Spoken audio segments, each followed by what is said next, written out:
주시는 말씀은 우리 구약성경 811면 우리 시편 15편 1절에서 5절까지의 말씀을 제가 한 절 읽고 여러분이 한 절 읽고 교독합니다. 구약성경 811페이지 시편 15편 1절입니다. 여호와여 주의 장막에 머무를 자 누구오며 주의 성산에 사는 자 누구오리까?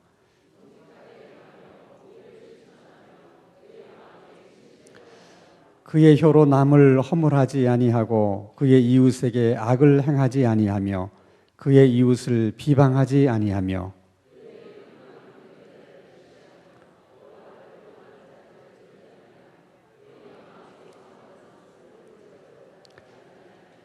5절 다 함께 이자를 받으려고 돈을 구워주지 아니하며 뇌물을 받고 무지한 자를 회하지 아니하는 자이니 이런 일을 행하는 자는 영원히 흔들리지 아니하리이다. 아멘. 시편 15편은 질문으로부터 시작합니다. 주의 장막에 머무를 자가 누구며 주의 성산에 사는 자가 누구인가? 여기서 주의 장막이나 주의 성산은 같은 얘기를 시적으로 표현했기 때문에 이렇게 다르게 묘사를 한 겁니다. 쉽게 설명하면 하나님의 성전을 의미하는 거예요. 하나님의 성전에 거할 자가 누구며 또 하나님의 성전에 사는 자가 누구인가? 라고 묻는 것으로 시작을 합니다.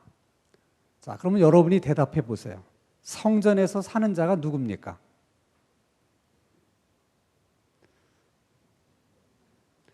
질문만 하면 여러분 다 얼음이 되셔. 여러분 구약 시대에 성전에서 사는 분이 누구예요? 크게 대답하세요. 누구예요? 맞았어요. 제사장이에요. 왜 자신 있게 얘기를 못 하세요? 제사장이 성전에서 사는 분입니다. 그러면 자 1절에 질문합니다. 누가 주의 장막에 머무를 것이며 누가 주의 성산에 사는 자일까? 그러면 당연히 답은 제사장이라고 나와야 되죠. 그리고 제사장이 이러쿵저러쿵 이렇게 얘기가 나와야 되는데 2절의 답은 그렇게 기록되지 않았습니다. 누가 주의 장막에 머무를 자인가? 그의 인품과 삶이 정직하고 진실하고 공의로운 사람이 주의 장막에 머무르고 주의 성산에서 사는 자이다. 그래서 이 질문의 답은 제사장을 이야기하려고 하는 것이 아니라 하나님의 성전에 예배하러 오는 자들을 시편 기자는 생각하면서 이렇게 질문을 던지는 거예요. 그러면 우리가 언뜻 생각하기에 그럼 하나님의 성전에 예배드리러 오는 자를 얘기하면서 굳이 이렇게 질문하면서 그렇게 얘기할 필요가 있을까? 그것은 시편 기자가 하나님의 성전에 예배드리러 오는 자들이 얼마나 복된가? 그것을 생각하니까 마음이 너무 벅차서 하나님의 성전에 예배를 드리러 오는 자들이 얼마나 복 있는 사람인가를 말하고 싶어서 그래서 이것을 질문으로 던지면서 이야기를 시작을 하는 겁니다. 그러면 성전에서 예배를 드리는 자들이 왜 그처럼 복된가?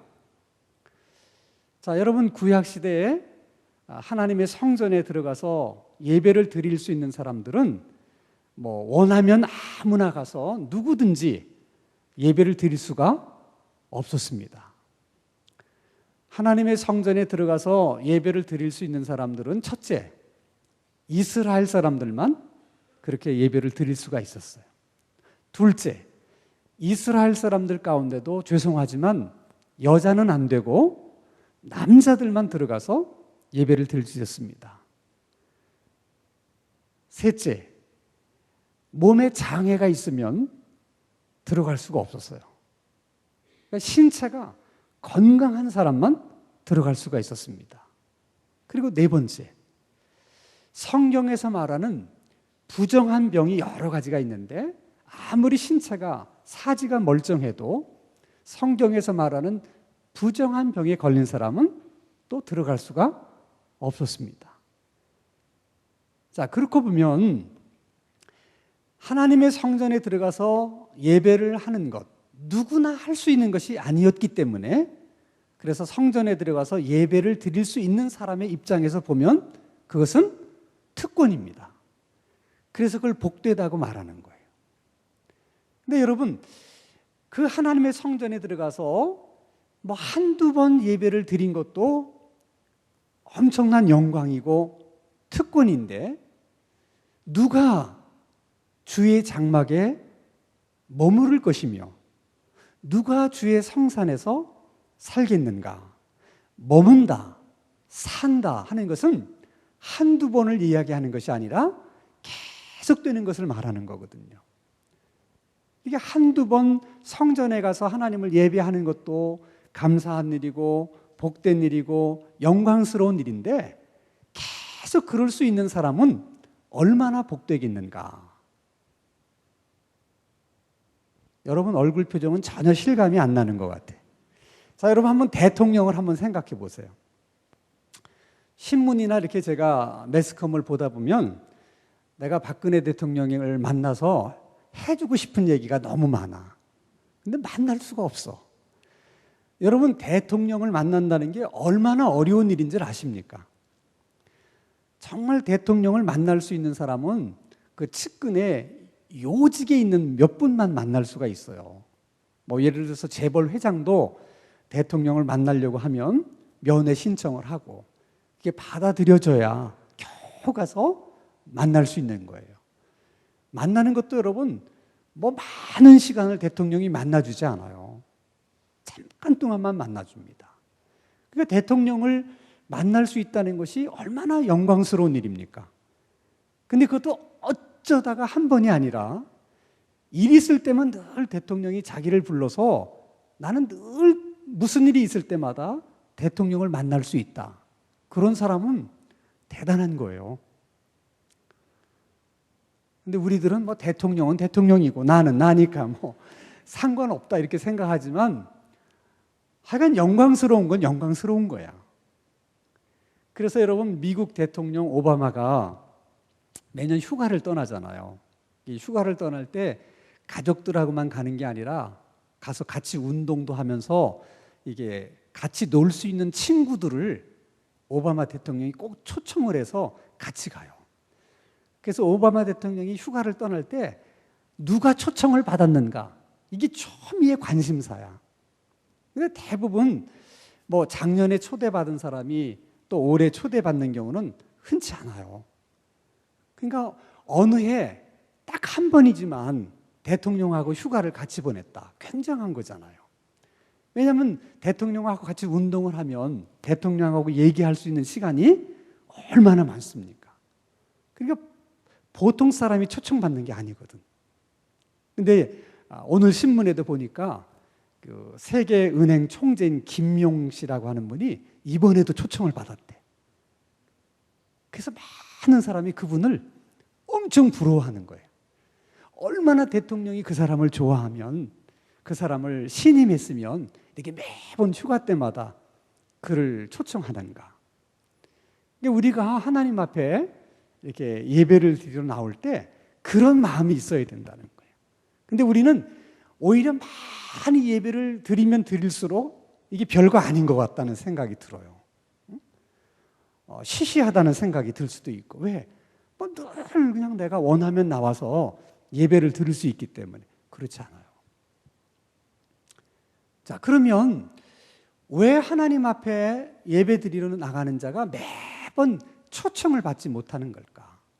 모두가 다 그렇게 초청을 받는 거라면 굳이 시편 기자가 누가 주의 장막에 머무를 것이며 누가 주의 성산에 살겠는가? 그런 질문을 왜 던지겠어요? 모두가 다 하나님께 매번 초청받는 게 아니라는 거야. 이유가 있어요. 우리가 예배를 드리지만 하나님이 그 예배를 받으셔야만, 그래야 그분을 또 초청하는 거야. 근데 우리가 하나님 앞에 이게 상달해 드리지 못하면 예배를, 하나님이 그 예배를 받으시지 않으면, 하나님이 받지 않으시는 예배를 드리는 자를 예배자로 하나님이 부르시겠어요? 안 부르는 거야. 그러니까 하나님께 초대받지 않고 나와서 예배를 드리는 사람은 그래서 예배가 은혜가 없어요. 하나님께 초대받지 않고 나와서 예배를 드리는 사람은 그래서 예배가 형식적인 것이 되는 거야. 그러니까 여러분, 매주 하나님께 예배에 초청을 받는다는 건 놀라운 거예요. 근데 그게 쉽지가 않다는 거야. 그래서 여러분, 이사야서 1장 11절에서 14절 말씀을 우리가 좀 주목할 필요가 있어요. 자, 이사야서 1장 11절부터 14절을 함께 읽겠습니다. 시작. 여호와께서 말씀하시되 너희의 무수한 재물이 내게 무엇이 유익하뇨? 나는 순양의 번제와 살찐 짐승의 기름에 배불렀고 나는 수송아지나 어린 양이나 순 염소의 피를 기뻐하지 아니하노라. 12절. 너희가 내 앞에 보이러 오니 이것을 누가 너희에게 요구하였느냐? 내 마당만 밟을 뿐이니라. 13절. 헛된 재물을 다시 가져오지 말라. 분향은 내가 가증히 여기는 바요, 월삭과 안식일과 대회로 모이는 것도 그러하니 성회와 아울러 악을 행하는 것을 내가 견디지 못하겠노라. 14절. 내 마음이 너희의 월삭과 정한 절기를 싫어하나니 그것이 내게 무거운 짐이라. 내가 지기에 곤비하였느니라. 이렇게 여러분, 하나님이 받으시지도 않는 예배를 드리겠다고 사람들이 모여서 예배 드리는 일을 두고 하나님이 뭐라고 말씀하시냐면 나에게는 그게 무거운 짐이라는 거야. 이걸 오늘 우리식으로 표현하면 내가 받지도 않는 예배를 드리겠다고 모여서 너희들이 그러는 걸 보면 나는 예배 시간마다 너무 스트레스가 된다. 하나님이 그렇게 말씀하시는 거예요. 그러니까 예배 때마다 하나님이 너무 스트레스를 받으시는 거예요. 왜냐하면 예배를 하나님이 받을 만한 예배를 드리지 않으면서 예배를 드린다고만 하니까. 그 하나님의 마음이 어떤 것인지를 잘 이해하셔야 돼. 그래서 하나님이 오죽하면 그 예배자를 하나님이 찾으신다고 말씀하시잖아. 모두가 다 하나님이 받으실 만한 예배를 드린다면 굳이 하나님께서 그 예배자를 찾으신다는 말씀을 할 필요가 있겠습니까? 예배 때마다 하나님이 스트레스를 받으시니까. 그래서 참되게 하나님을 예배하는 자를 하나님이 찾으신다는 거예요. 그 하나님의 마음을 인간의 몸을 입고 오신 예수님이 이렇게 설명을 해요. 비유로 이제 예수님이 말씀을 하십니다. 자, 어느 나라에 임금님이 아들의 결혼식이 있었어요. 얼마나 정말 축하할 만한 그런 자리입니까? 그래서 임금님이 많은 사람에게 초대를 했어요. 내 아들이 결혼하니까 이 혼인잔치에 와달라. 근데 하나같이 초청을 받은 사람들이 뭐 이런 이유 저런 이유로 시간이 없다고 다 거절한 거야. 왕이 초청을 했는데 거절을 했어. 왕명을 거역한 거죠. 그래서 왕이 군사를 보내서 초대를 거절한 자를 다 진멸해버리고 화가 난 왕이 초청한 사람이 오지 않으니까 이제 너희들이 시장이든 어디든 다 나가서 그저 만나는 사람마다 왕이 너를 초청하니까 와라. 그래서 좀 강권해서라도 다 빈자리를 채우라는 거야. 그래서 시장에 나가서 막 되는 대로 사람을 이제 불러오다 보니까 정말 준비된 자리가 꽉 찼어요. 근데 왕이 이렇게 초청을 하면 초청받아 온 사람들은 그 왕의 만찬장에 나갈 때 왕이 준비해준 예복이 있어요. 우리도 어디 파티에 가면 우리가 아무나 이런 그냥 보통 집에서 입는 옷을 입고 나가지 못하잖아요. 정장을 하고 가야 되거든요. 그게 이제 파티에 가는 분의 예의잖아요. 왕의 초청을 받았을 때도 그 예복을 왕이 미리 준비해둬서 그 예복을 입고 그 잔치에 참여를 해야 되는데 그 많은 사람 가운데 한 사람이 예복을 입지 않고 참석을 했어요. 눈에 탁 띄잖아요. 왕이 물었어요. 너는 왜 예복을 입지 않고 왔느냐? 그랬더니 아무 말도 못하는 거야. 그러니까 왕이 뭐라 그러냐면 저 손발을 묶어서 어두운 데 내쫓으라. 거기서 그가 슬피 울며 이를 갈미 있으리라. 그러면서 마지막 멘트가 청함을 받은 사람은 많되 택함을 받은 사람은 적도다. 이걸 다르게 얘기하면 하나님 앞에 예배를 드리겠다고 나온 사람들은 많은데 정말 하나님께서 받으실 만한 예배를 드리는 자들은 많지 않다는 거예요. 그러니까 택함 받은 그 사람들이 하나님 앞에 바른 예배를 드린다. 그런 얘기입니다. 그래서 하나님은 무조건 예배를 드리겠다고 그냥 모여서 예배 드리는 사람을 원하는 것이 아니라 하나님께서 받으실 만한 예배를 드리는 그런 예배자들을 찾으신다는 거예요. 그럼 그런 사람이 어떤 사람인가? 2절에 마음과 그의 인격과 삶이 정직하고 진실하고 공의로운 사람이라는 거예요. 이건 여러분 아주 중요한 말씀을 하고 있는 거예요.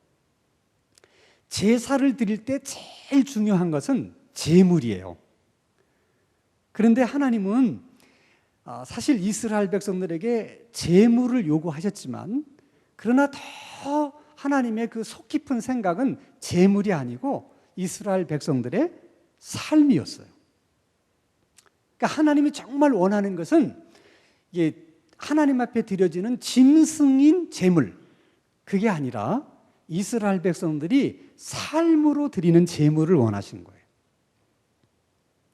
뭐가 제물이냐? 하나님께 예배하는 자들의 삶이 제물이라는 거야. 그 제물이 좋아야 돼요.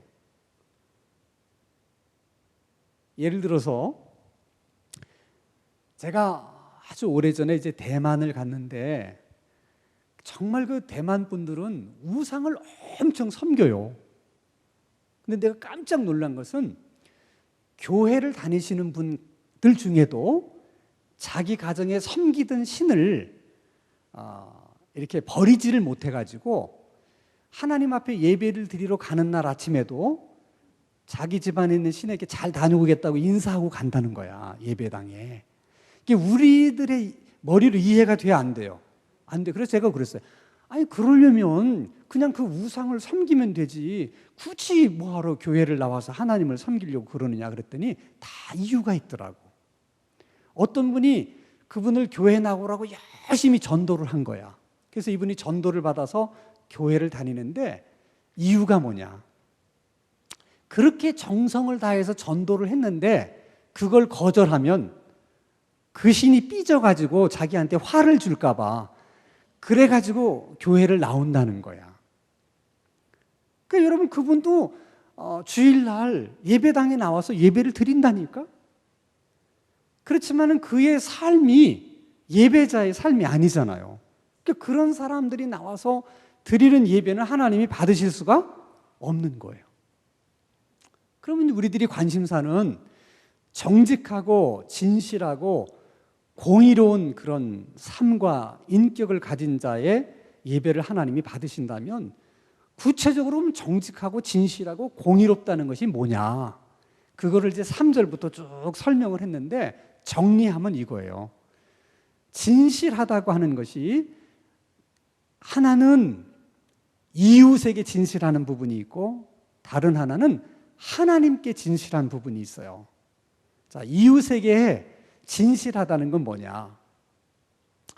자, 오늘 본문 말씀에 보면 이웃을 말로 허는 사람, 그 얘기를 해요. 그건 정직하지 못하다는 거예요. 그것은 그냥 모르는 척하고 넘어갈 수도 있는 문제를 굳이 그 사람이 실수한 거, 그 사람이 뭐 어떤 단점 이런 걸 끄집어내가지고 계속 사람들한테 얘기를 하는 거야. 말로 그 사람을 허는 거야. 그런데 정작 그 사람에 대해서 그렇게 하는 사람도 그 사람을 만나면 아닌 것처럼 그래. 응? 또 한 가지는 이웃을 이렇게 남에게 비방하는 사람. 이거 정직하지 못하다는 거야. 막 뭐 욕한다든지 뭐 없는 얘기 한다든지. 왜 정직하지 못하냐? 정작 그 사람을 만나면 또 아닌 척 그래. 그런 경우 얼마나 많습니까? 그러니까 그 당사자가 나타나면 막 이렇게 친절하고 아는 척하고 뭐 친한 척 하는데 돌아서면 막 딴 얘기하는 사람들이 많잖아요. 정직하지 못하다는 거야. 그러니까 그런 사람의 예배는 하나님이 싫다는 거야. 난 그런 사람이 싫다는 거야. 또 이웃에게 악행을 하는 사람. 그저 자기 욕심, 자기가 원하는 것을 얻으려고 이웃이 어떻게 되든 말든, 이웃이 불행하든 뭐 마음이 아프든 상관하지 않는 거예요. 그렇게 이웃에게 자기 욕심 때문에 그렇게 못된 짓을 하고도 내가 뭘. 그래서 자기가 잘못해놓고도 잘못한 걸 몰라. 사실 모르는 게 아니라 모르는 척 하는 거지. 그게 정직하지 못하다는 거야. 그래서 하나님 그런 사람의 예배는 나는 싫다. 그렇게 말씀하십니다. 또 하나님과의 관계에서 진실함이란 하나님께 뭔가를 약속했다면, 서원을 했다면 꼭 갚으라는 거야.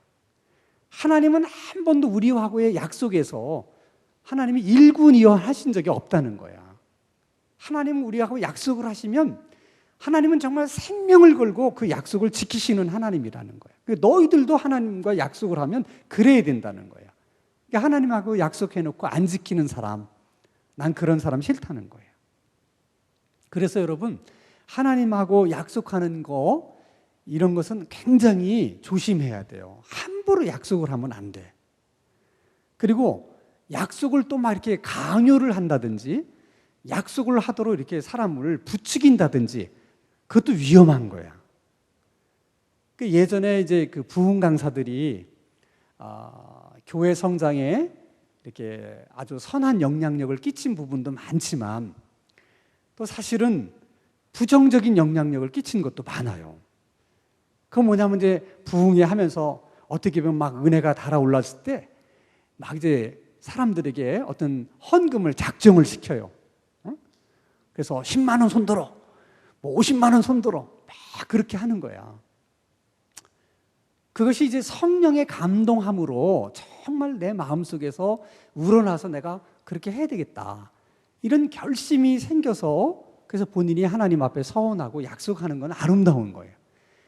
근데 막 분위기를 잡으면 저 집사가 30만 원을 손들었는데 나는 어떡하나, 드나마나. 그래서 그냥 엉겹길에 손들었다가 그게 올무가 되는 거야. 그게 약속을 했는데 이걸 하나님한테 약속한 거 안 갚으면 또 안 된다고 그러는데 어떡하나. 괜찮아요, 여러분.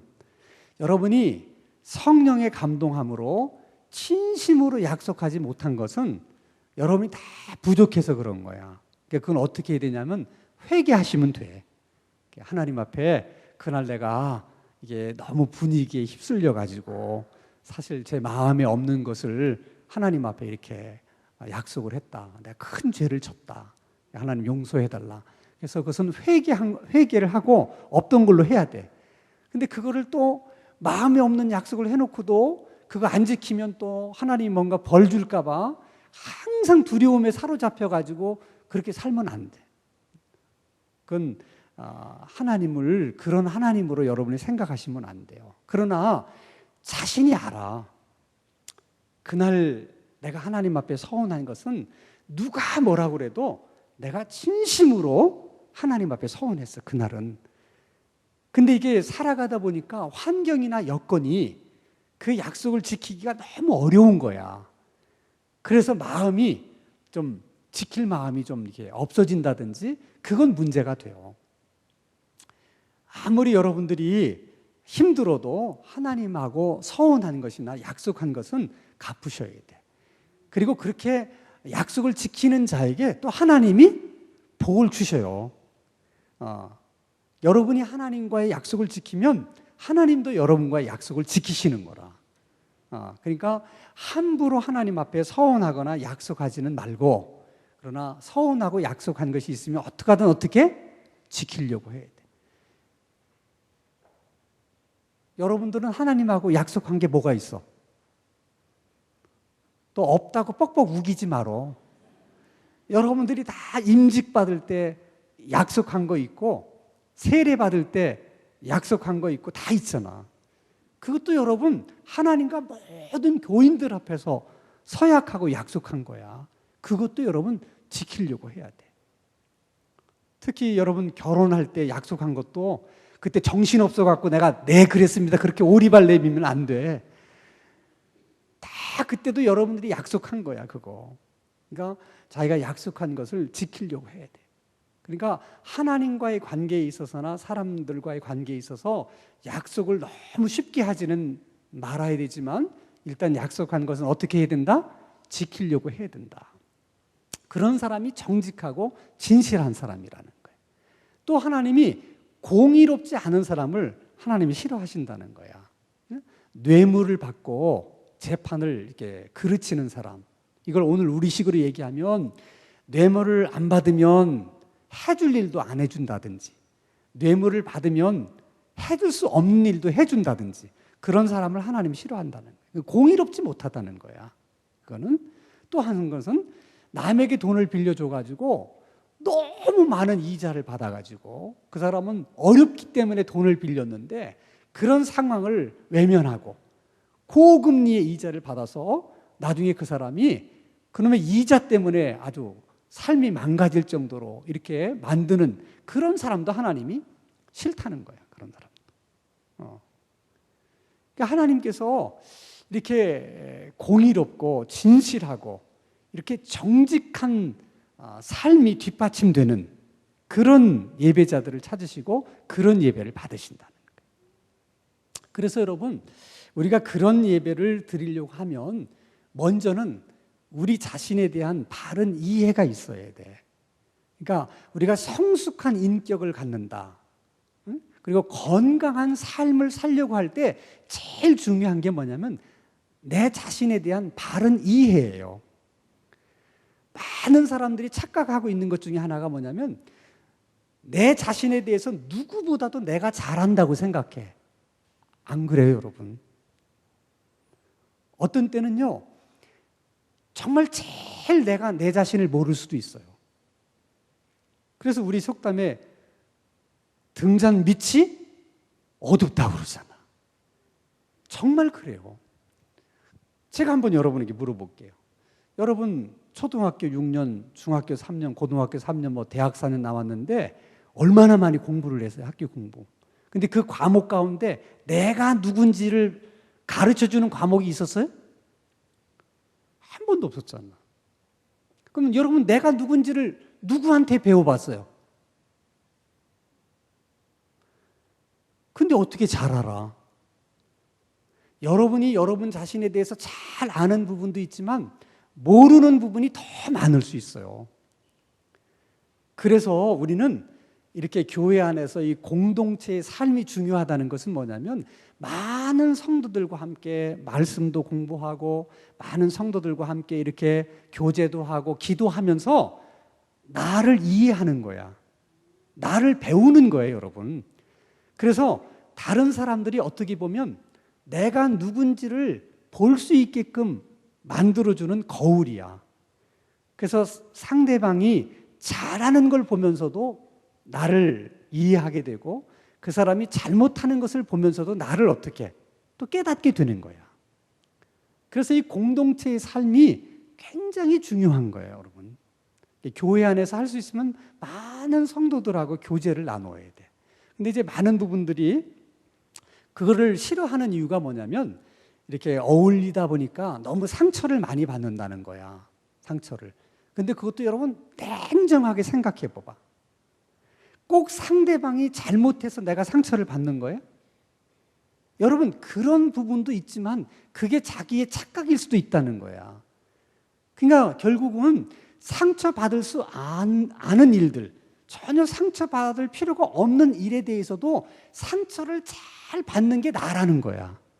그걸 자기만 모르고 있는 거야. 그게 자기야. 그러니까 자기가 지금까지 살아오면서 무슨 일이 있었는지 모르지만은 별일 아닌데도 삐지고 상처를 받을 수밖에 없는 게 난데 그걸 인정하고 싶지 않아서 항상 우리는 다른 사람이 나를 힘들게 했고 다른 사람이 내게 상처를 줬다고 늘 그렇게 피해가는 거야.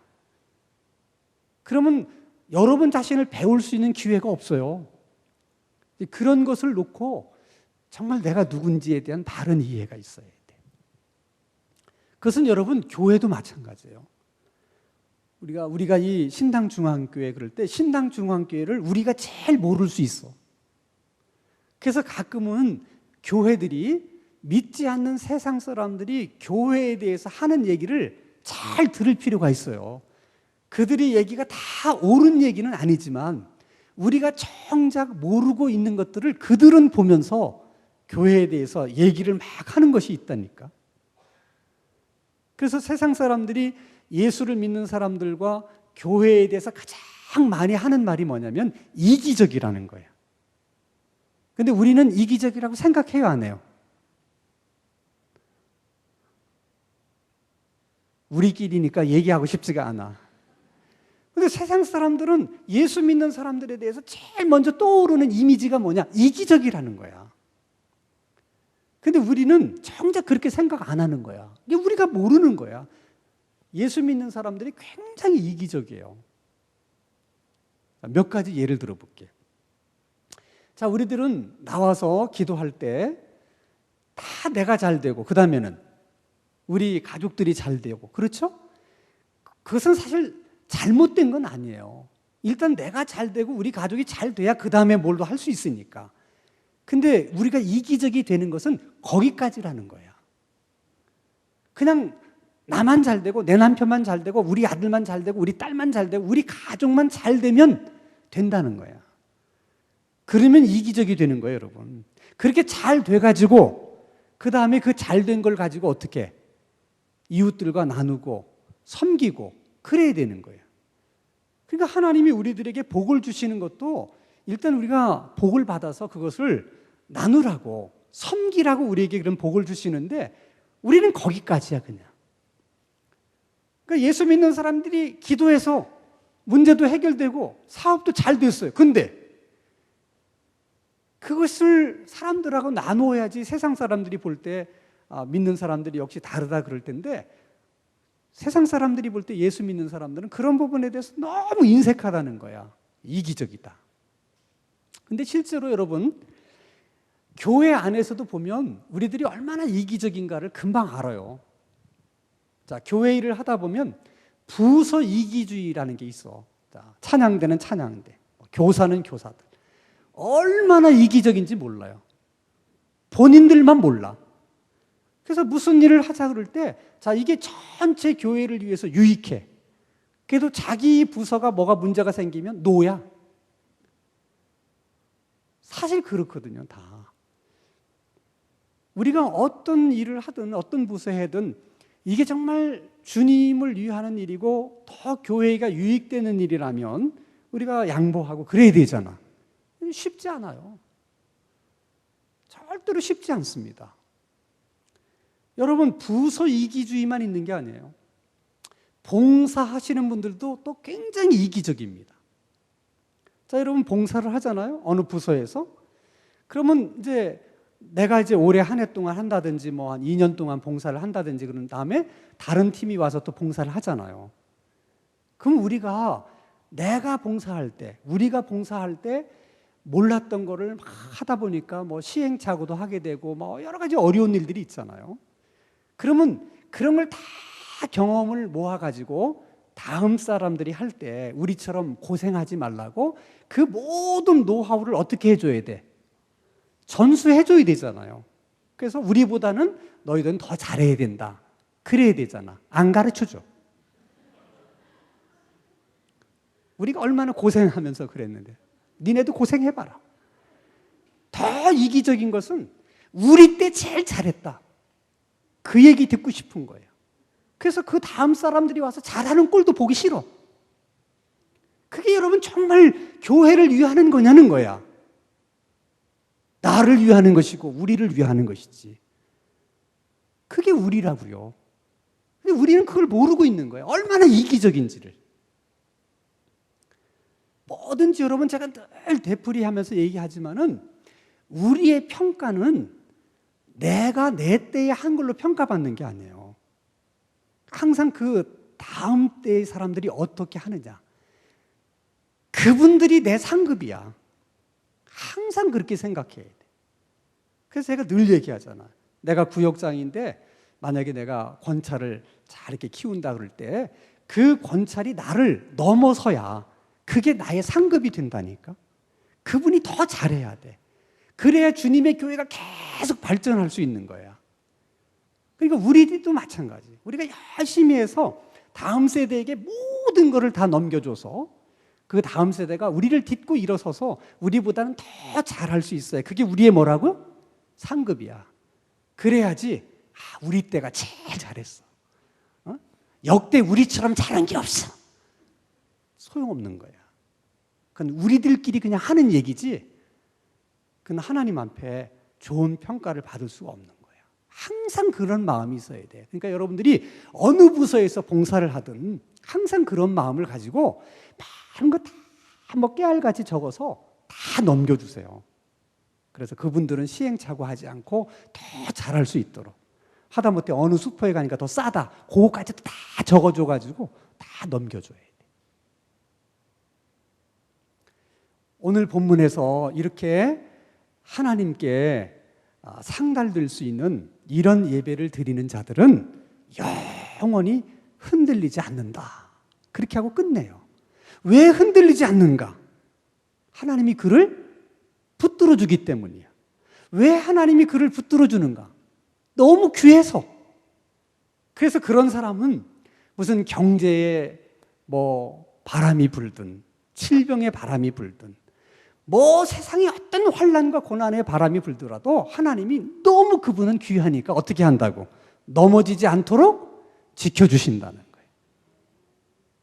여러분 저 속리산 가다 보면 정이품 소나무가 있어. 이건 다른 소나무들하고 좀 달라요. 어느 해인가 바람이 세게 불면서 나무가지 하나가 부러졌어. 정부가 화들짝 놀라가지고 이게 얼마나 귀한 소나무인데. 그래서 지금 가보면 여러분 다 기둥 박아놔가지고 웬만한 태풍이 불어도 끄떡없도록 다 만들어줬어. 그 돈이 얼마인지 몰라. 왜 그렇게 하는 거야? 귀하니까. 귀하니까 그런 거예요. 똑같아요, 여러분. 그래서 우리들이 인생을 살면서 이런 일도 힘들고 저런 일도 힘들고 그런 거에 대해서 여러분 너무 고민하지 마. 그것은 근본적인 게 아니야. 우리가 삶이 이런 면에서 어렵고 저런 면에서 힘들다. 거기에 너무 집착하지 말고 보다 근본적인 것에 우리가 더 관심을 가져야 돼. 그건 예배야. 정말 매주 하나님께서 받으실 만한 그런 예배를 드리는 자로 그런 예배자로만 우리가 하나님께 인정받을 수 있다면 그 모든 문제는 다 해결이 되는 거야. 그 한 사람이 하나님 앞에 얼마나 귀한 사람인지 몰라. 절대로 그 인생은 넘어지지 않도록 하나님이 붙잡아 주시는 거야. 그러니까 여러분 복잡하게 생각하지 마. 내가 예배에 생명을 걸고 정말 매주 하나님께서 기쁘게 받으시는 그런 예배를 드리는 내가 예배자로 살겠다. 거기에 여러분 올인하시면 그 밖에 다른 문제는 다 해결될 줄로 믿습니다. 그래서 오늘도 우리가 이 말씀을 붙들고 우리가 하나님 앞에 함께 나가면서 기도하겠습니다.